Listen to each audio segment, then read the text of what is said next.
Hello दोस्तों, स्वागत है आपका इस न्यू वीडियो में। तो आज की वीडियो में हम आरआरबी एनटीपीसी का 12th के लेवल पे फॉर्म फिलअप करने वाले हैं। तो फॉर्म फिलअप करने से पहले आपको इस फॉर्म का थोड़ा ओवरव्यू दे देता हूँ।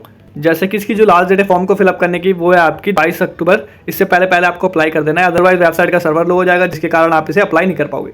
इसके बाद देखिए फीस स्ट्रक्चर बता रखा है आपको कैटेगरी वाइज, और ये आपको रिटर्न हो जाएगी जब आप इसका टायर 1 का एग्जाम देंगे। नीचे आओगे तो देखोगे आप इसकी एज लिमिट के बारे में बता रखा है, और साथ ही साथ पोस्ट भी बता रखी है किस किस पोस्ट के लिए आप अप्लाई कर सकते हो। और नीचे देखिए जोन वाइज वैकेंसी डिवाइड कर रखी है, तो आपको उस जोन में अप्लाई करना है और अपनी कैटेगरी को देखते हुए करना है कि कहीं ऐसा ना हो कि आप किसी जोन में अप्लाई कर दे और आपकी कैटेगरी में पोस्ट ही ना हो। तो ये आपको ध्यान में रखना है, ठीक है। नीचे आते चलिए अप्लाई करते हैं। क्या आप देखोगे कि ये ऑप्शन आ रहा होगा अप्लाई ऑनलाइन, इस वाले ऑप्शन पे आपको क्लिक करना है, क्लिक हियर, और आप इसकी ऑफिशियल वेबसाइट पे आ जाओगे, जिसका इंटरफेस ऐसा दिखता है और जिसका लिंक मैं आपको डिस्क्रिप्शन में भी दे दूंगा, ठीक है। वेबसाइट पे आ जाने के बाद आपको यहाँ पे अप्लाई करना है। अप्लाई वाले ऑप्शन पे क्लिक करोगे तो आपके सामने दो ऑप्शन आएंगे, create an account and already have an account. तो जो इस वेबसाइट पे पहली बार विजिट कर रहा है तो उसको अकाउंट क्रिएट करना पड़ेगा, उसके बाद ही आगे का फॉर्म फिलअप करना पड़ेगा। और जिसने ऑलरेडी अकाउंट बना रखा है तो वो इस वाले ऑप्शन पे क्लिक करके लॉगिन करके अपना आगे का फॉर्म फिलअप कर सकता है। न्यू यूज़र के लिए चलिए क्रिएट अकाउंट वाले ऑप्शन पे क्लिक करते हैं और इसमें अकाउंट क्रिएट करते हैं। ये देखिए पॉपअप आएगा, आपको इसको ओके कर देना है। इसके बाद आप नेक्स्ट पेज पे एंटर कर जाते हैं, जिसका इंटरफेस ऐसा दिखता है। तो यहाँ पे आपको अपनी डिटेल फिलअप करनी पड़ेगी, उसके बाद ये आपका जो अकाउंट है वो क्रिएट हो जाएगा, ठीक है। तो चलिए डिटेल भरते हैं यहाँ से हम स्टार्टिंग से। तो देखिए सबसे ऊपर आ जाता है आपका कंट्री, आपको अपनी कंट्री चूज़ कर लेनी है, इंडिया। उसके बाद आती है आपकी पर्सनल इन्फॉर्मेशन, जिसमें से होता है आपका फुल नेम। आपका फुल नेम भरना है आपको 10th के अकॉर्डिंग, और आपको अपने फुल नेम को यहाँ पे दोबारा से री एंटर कर देना है। नीचे आता है कि क्या आपने कभी अपना नेम चेंज करा है, अगर करा हो तो यस कर देना, अदरवाइज इसे नो कर देना। उसके बाद देखिए आपको अपनी फुल डेट ऑफ बर्थ लिखनी है 10वीं के मार्कशीट के अकॉर्डिंग, और अपनी डेट ऑफ बर्थ को आपको यहाँ पे दोबारा से लिख देना है। उसके बाद आपको अपना जेंडर चूज़ कर लेना है, और जेंडर को यहाँ पे आपको दोबारा से एंटर कर देना है। तो डबल वेरिफिकेशन मांग रहे हैं ताकि फॉर्म फिलअप करते वक्त आपकी कुछ गलती ना हो, इसलिए। तो और नीचे आते हैं। उसके बाद देखिए आया था आपका फादर नेम। फादर नेम लिखना है आपको अपनी 10वीं के मार्कशीट के अकॉर्डिंग, और उसे रीटाइप कर देना है दोबारा से। और इसी तरह आपको यहाँ पे नीचे मदर नेम लिखना है और नीचे अपनी माँ का नाम टाइप कर देना है। इसके बाद आपको अपना आधार है जो वेरिफिकेशन करना पड़ेगा, उसके लिए आपको नीचे आधार कार्ड नंबर डाल के यहाँ पे वेरीफाई वाले ऑप्शन पे क्लिक कर देना होगा, ठीक है।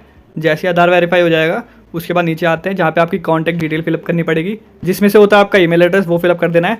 और यहाँ पे ईमेल पे एक OTP आएगा, उसको यहाँ पे फिलअप कर देना है। और इसी तरह आपको मोबाइल नंबर अपना फिलअप कर देना है, और मोबाइल नंबर पे OTP आएगा, उसे भी यहाँ पे एंटर कर देना है। OTP एंटर करने के बाद आपको नीचे आ जाना है, जहाँ पे आपको अपना पासवर्ड बनाना पड़ेगा, और उस पासवर्ड को यहाँ पे आपको कन्फर्म कर देना होगा। तो पासवर्ड क्या होना चाहिए आपका, उसके लिए इंस्ट्रक्शन भी दे रखे हैं, जो कि इस प्रकार से बता रखे हैं, जिसमें से आपका क्या होना चाहिए, एक स्पेशल लेटर होना चाहिए, एक स्मॉल लेटर होना चाहिए, और एक स्पेशल कैरेक्टर होना चाहिए जैसे कि @ और एक न्यूमेरिक नंबर होना चाहिए। तो पासवर्ड आप अपने नाम का बना सकते हैं, जैसे मैं आपको दिखा देता हूँ यहाँ पे बना के एक। जैसे मैं अपने नेम का बनाता हूँ यहाँ पे, जैसे मैं ले लेता हूँ विवेक का V कैपिटल, और बाकी मैं स्मॉल ले लेता हूँ। उसके बाद कोई भी एक स्पेशल कैरेक्टर जैसे @ कुछ भी, उसके बाद कोई भी काउंटिंग लिख देनी है आपको, जो आपको याद रहे। इस तरह से आपका जो पासवर्ड है वो क्रिएट हो जाता है। उसको आपको यहाँ पे फिलअप कर देना है अपने अकॉर्डिंग, और उसके बाद आपको नीचे same to same captcha fill up कर देना है, और उसके बाद आपको इस वाले ऑप्शन पे क्लिक करके अपना अकाउंट क्रिएट कर लेना है। तो आपका है वो अकाउंट है जो क्रिएट हो चुका है। उसके बाद आपको अगेन इसकी ऑफिशियल वेबसाइट पे आना है, अप्लाई वाले ऑप्शन पे क्लिक करना है। इसके बाद आपको सेकंड वाले ऑप्शन पे क्लिक करना है, ठीक है। इसके बाद आपके सामने ऐसा इंटरफेस आता है, जहाँ पे जो आपका मोबाइल नंबर, ईमेल एड्रेस और आपको जो पासवर्ड आपने क्रिएट करा था वो डाल के, और नीचे सेम टू सेम कैप्चा डाल के आपको लॉगिन कर देना है। इसी के बाद आगे का फॉर्म फिलअप करेंगे। अगर आप अपना पासवर्ड भूल जाते हो तो इस वाले ऑप्शन से, फॉरगेट पासवर्ड वाले ऑप्शन से आप अपने पासवर्ड को रिकवर कर सकते हो, ठीक है। तो चलिए लॉगिन करते हैं डिटेल डाल के।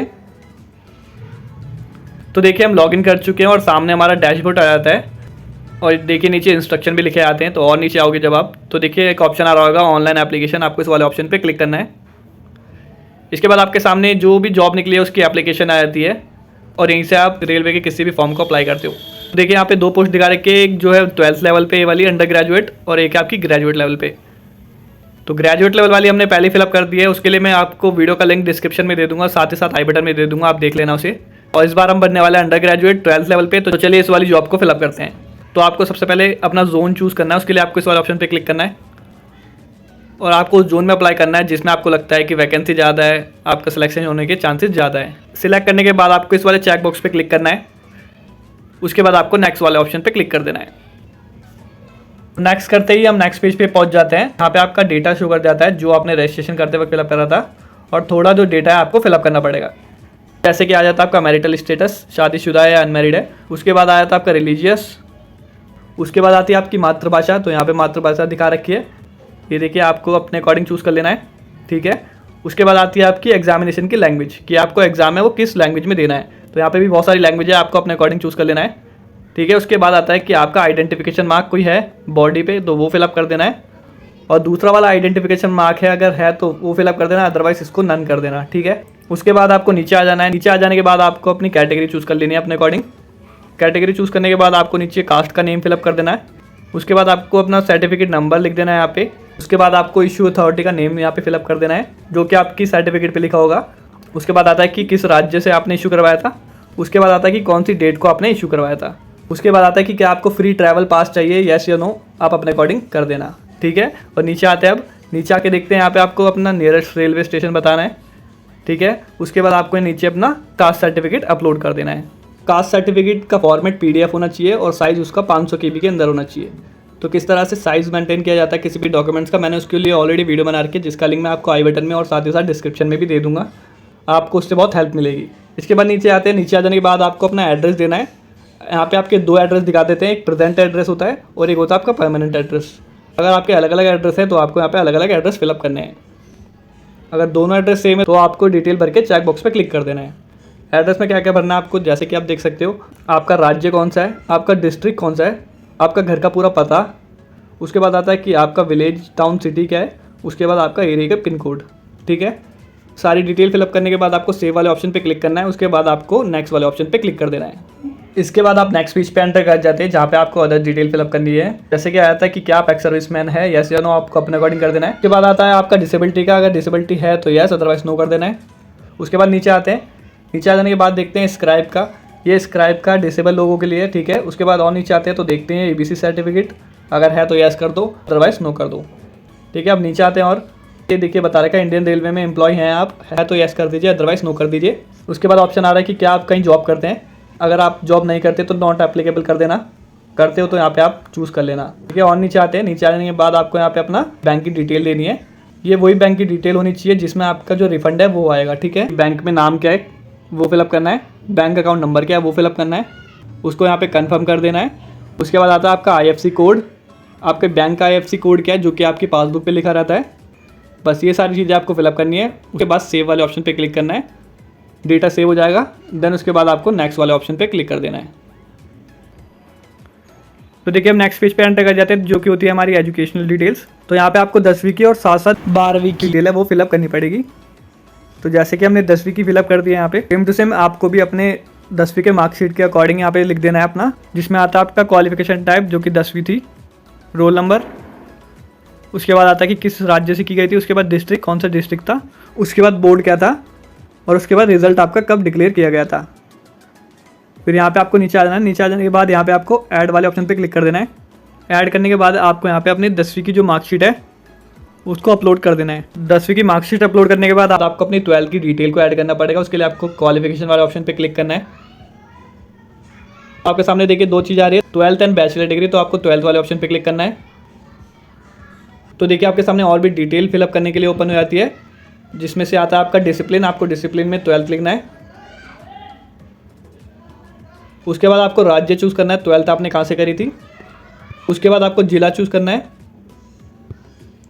उसके बाद आपको बोर्ड चूज़ करना है, कौन से बोर्ड से की थी। उसके बाद आपको यहाँ पे डिक्लेयर डेट लिखनी है, कब डिक्लेयर किया गया था रिजल्ट।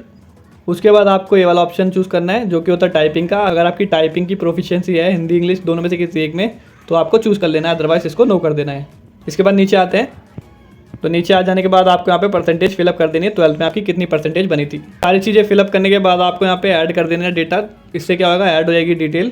देखिए आपकी 12th का डेटा ऊपर शो कर जाता है। अगर आप एडिट करना चाहते हो तो आप एडिट कर सकते हैं। अगर सारी चीज़ें ठीक है तो आपको यहाँ पे नीचे आके नेक्स्ट वाले ऑप्शन पे क्लिक कर देना है। तो देखिए आप नेक्स्ट पेज पे एंटर कर जाते हैं, जहाँ पे देखिए आपका जो सर्टिफिकेट 10th का और कास्ट सर्टिफिकेट है वो आपको शो कर जाता है, उसका स्टेटस भी आपको दिख जाता है, ठीक है। उसके बाद नीचे आते हैं, नीचे आने के बाद आपको अपनी फ़ोटो अपलोड करनी है और उसके साथ साथ सिग्नेचर भी अपलोड करने हैं। और फोटोग्राफ अपलोड करने के जो इंस्ट्रक्शन है वो यहाँ पे दे रखे हैं। जैसे कि जो फोटोग्राफ का साइज़ है वो 30 से 70 KB के अंदर होना चाहिए और जो डायमेंशन है वो इस प्रकार से होना चाहिए, 45 mm और 320 240 पिक्सल। और फॉर्मेट होना चाहिए इसका JPG या JPEG, ठीक है। फ़ोटो आप लेफ्ट साइड में देख सकते हैं, बिल्कुल क्लियर फ़ोटो है। इसी तरह से आपको अपलोड करनी है। अपलोड करने के लिए आपको देखिए इस वाले ऑप्शन से आप अपलोड कर सकते हैं। इसी तरह से आप नीचे आते हैं और सिग्नेचर के देखते हैं, तो सिग्नेचर के इंस्ट्रक्शन भी यहाँ पे बता रखे होते हैं, जिसमें से साइज़ बता रखा है देखिए 30 से 70 KB के अंदर, और डायमेंशन बता रखा है 50 20 और 140 60 पिक्सल। और जो सिग्नेचर है वो आपके देखिए वाइट पेपर पे ब्लैक या ब्लू किसी भी एक पेन से होनी चाहिए, बिल्कुल क्लियर एंड नीट, ठीक है। और सिग्नेचर आपके कैपिटल लेटर में नहीं होनी चाहिए। तो ये सारे इंस्ट्रक्शन है और इस तरह से आप अपलोड कर सकते हैं सिग्नेचर, जैसे कि आप देख सकते हैं। फोटो और सिग्नेचर अपलोड करने के बाद आपको सेव वाले ऑप्शन पे क्लिक कर देना है। डेटा सेव हो चुका है, इसके बाद आप नेक्स्ट वाले ऑप्शन पे क्लिक कर देना। इसके बाद आप नेक्स्ट पेज पे एंटर कर जाते हैं, जहाँ पे आपको अपना जो जोन है वो आपको शो कर जाता है, और साथ ही साथ जो आपको प्रेफरेंसेस देना है पोस्ट की वो आपको नीचे दिखा देती है। तो यहाँ पे आप प्लस वाले ऑप्शन पे क्लिक करके अपनी प्रेफरेंसेस दे सकते हैं, जिसमें आप पहले सिलेक्शन चाहते हैं अगर आपका हो गया तो आप अपने अकॉर्डिंग चूज़ कर लेना। तो देखिए आपका प्रेफरेंस आपको अपने अकॉर्डिंग शो कर जाता है राइट साइड में। इसके बाद आपको नीचे आ जाना है। नीचे आ जाने के बाद आपको देखिए ये चेक बॉक्स दिखा रखा है, ये देखिए आपको इस पर क्लिक करना है। बॉक्स पे क्लिक करने के बाद आपको नीचे 2 चेक बॉक्स और है, उस पर भी क्लिक करना पड़ेगा। उसके बाद आप नीचे आओगे तो नीचे आ जाने के बाद आपको नीचे अपना राज्य का नाम लिखना पड़ेगा। उसके बाद आपको डेटा सेव करना पड़ेगा। डेटा सेव करने के बाद आपको प्रीव्यू एप्लीकेशन वाले ऑप्शन पे क्लिक करना पड़ेगा। तो देखिए आपके सामने आपकी जो डिटेल है उसका प्रीव्यू आता है। आपको यहाँ पे डिटेल को क्रॉस चेक कर लेना है, कुछ यहाँ पे गलत तो नहीं है। अगर गलत है तो आप नीचे जाके यहाँ पे एडिट कर सकते हैं। अगर सारी चीज़ें ठीक है तो आपको यहाँ पे चेक बॉक्स वाले ऑप्शन पे क्लिक करना है। उसके बाद आपको सबमिट वाले ऑप्शन पे क्लिक कर देना है। तो यहाँ पे कंफर्मेशन मैसेज आएगा, तो सबमिट वाले ऑप्शन पे क्लिक कर देना अगर सारी डिटेल ठीक है। तो पेमेंट वाले पेज पे आ जाते हैं, जहाँ पे पेमेंट शो कर जाती है कि कितनी पेमेंट आपको करनी है। उसके बाद नीचे आते हैं। नीचे आ जाने के बाद आप 2 ऑप्शन से पे कर सकते हैं, पे विद रेजर पे एंड पे विद पे यू। तो हम फर्स्ट वाले ऑप्शन पे क्लिक करते हैं, इससे पेमेंट करते हैं पे विद रेजर पे से। इसके बाद आप रिडायरेक्ट कर जाते हो पेमेंट की वेबसाइट पे, जहाँ से आपके सामने बहुत सारे ऑप्शन आ जाते हैं कि किससे आप पेमेंट करना चाहते हो। कोई भी एक चूज़ कर लेना, ऑनलाइन या नेट बैंकिंग, डेबिट कार्ड। तो जैसे हम यहाँ पे फ़ोनपे वाला ऑप्शन चूज़ कर लेते हैं, तो यहाँ पे आपको अपनी UPI ID डालनी पड़ेगी या मोबाइल नंबर डालना पड़ेगा। तो हमने UPI ID डाल दिया। नीचे आते हैं। नीचे आ जाने के बाद पे नाउ वाले ऑप्शन पे क्लिक करते हैं। इसके बाद आपको कंटिन्यू एंड पे वाले ऑप्शन पे क्लिक करना है।